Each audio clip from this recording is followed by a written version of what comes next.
Amazon के जंगल का रहस्यमय झरना।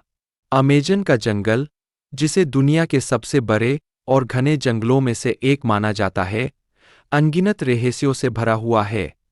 यहाँ की हर नदी, हर पेड़ और हर पहाड़ी में कुछ अनकही कहानियां दबी हुई है।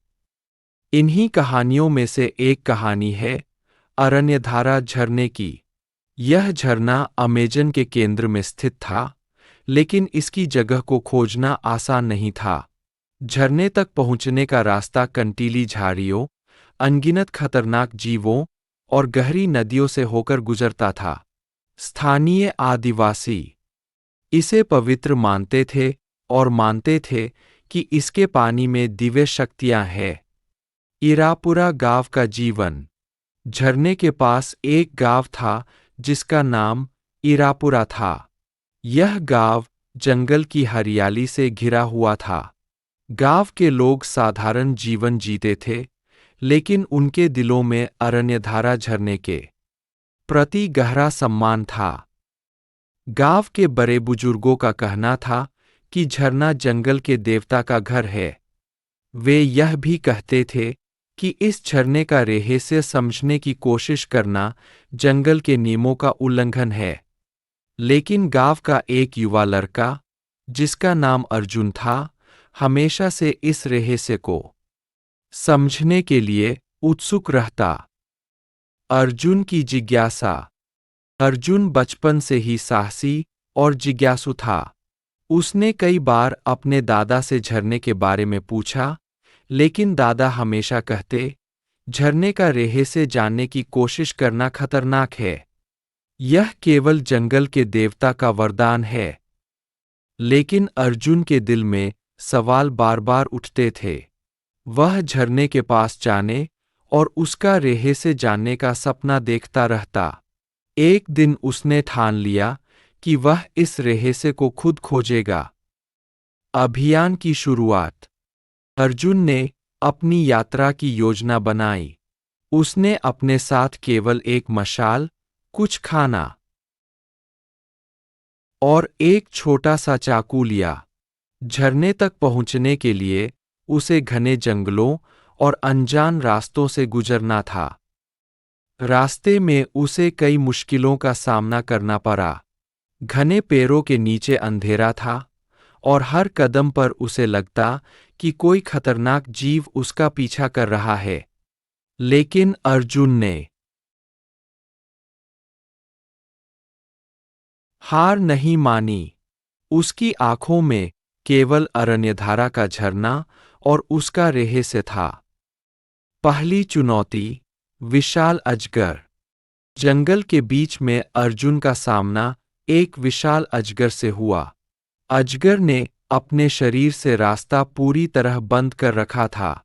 अर्जुन ने शांत रहकर स्थिति का सामना किया। उसने धीरे धीरे अपनी मशाल को अजगर की ओर बढ़ाया। आग की गर्मी से डरकर अजगर ने रास्ता छोड़ दिया। अर्जुन ने राहत की सांस ली और आगे बढ़ा।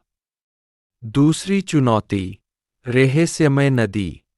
अगले दिन अर्जुन एक नदी के पास पहुंचा। यह नदी साधारण नहीं थी। इसका पानी गहरा हरा था और इसमें से अजीब सी रोशनी निकल रही थी। अर्जुन को समझ में नहीं आ रहा था कि वह इसे कैसे पार करे। तभी उसे एक पुरानी लकड़ी की नाव दिखाई दी, जो पास के पेड़ से बंधी थी। उसने नाव को देखा और उसे ठीक किया। जैसे ही वह नदी पार करने लगा, उसने देखा कि पानी में कुछ परछाइयां हिल रही थीं। ये विशाल मछलियां थीं, जो किसी भी पल नाव को पलट सकती थीं। अर्जुन ने हिम्मत से नाव को किनारे तक पहुंचाया और अपनी यात्रा जारी रखी। अरण्यधारा का रहस्य। तीसरे दिन अर्जुन आखिरकार झरने के पास पहुंचा। वह झरने की सुंदरता देखकर दंग रह गया। पानी ऊंचाई से गिर रहा था और सूर्य की किरणों के कारण उसमें एक इंद्रधनुष बन रहा था। झरने के पास की हरियाली और शांत माहौल ने अर्जुन को मंत्रमुग्ध कर दिया। लेकिन अर्जुन जानता था कि झरने का असली रहस्य अभी बाकी है। उसने झरने के पीछे की ओर देखा। वहां उसे एक गुफा का छोटा सा प्रवेश द्वार दिखाई दिया। गुफा के अंदर का रहस्य। गुफा के अंदर घुसते ही अर्जुन को एक चमकदार क्रिस्टल दिखाई दिया। यह क्रिस्टल गुफा के केंद्र में रखा हुआ था और इसके चारों ओर पानी बह रहा था। अर्जुन को समझ में आया कि यही क्रिस्टल झरने को दिव्य शक्ति प्रदान कर रहा है। तभी गुफा के अंदर एक रहस्यमय बूढ़ा व्यक्ति प्रकट हुआ। उसने कहा, यह क्रिस्टल केवल उन लोगों को दिखाई देता है जिनके दिल में पवित्र उद्देश्य होता है।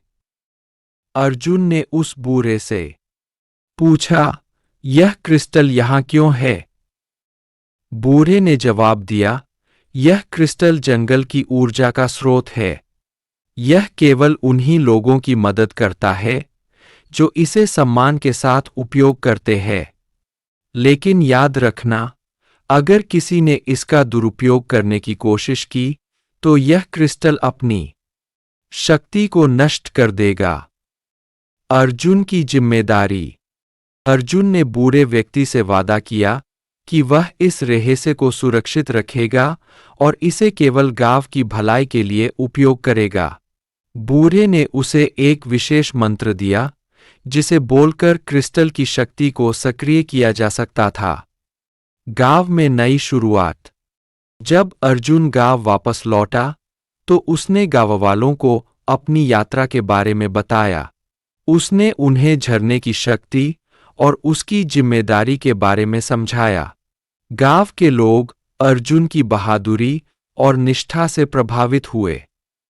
उन्होंने झरने के पास एक पवित्र स्थल बनाया जहां सभी गांववाले अपनी परेशानियों का समाधान ढूंढने के लिए इकट्ठा होते थे। झरने का पानी अब गांव की हर समस्या का हल बन गया। अर्जुन का योगदान। अर्जुन अब गांव का मार्गदर्शक बन चुका था। उसने झरने की शक्ति का उपयोग केवल गांव की भलाई के लिए किया। उसने सुनिश्चित किया कि जंगल और झरने की पवित्रता बनी रहे। निष्कर्ष। अरण्यधारा झरना अब केवल पानी का स्रोत नहीं था, यह गांव के लिए आशा, भलाई और विश्वास का प्रतीक बन चुका। वे सीख सके कि सच्चा साहस और ज्ञान वही है जो सबकी भलाई के लिए उपयोग हो। अमेजन का यह झरना आज भी अपनी दिव्यता और शक्ति के लिए जाना जाता है और अर्जुन की कहानी सदियों तक लोगों को प्रेरणा देती रहेगी।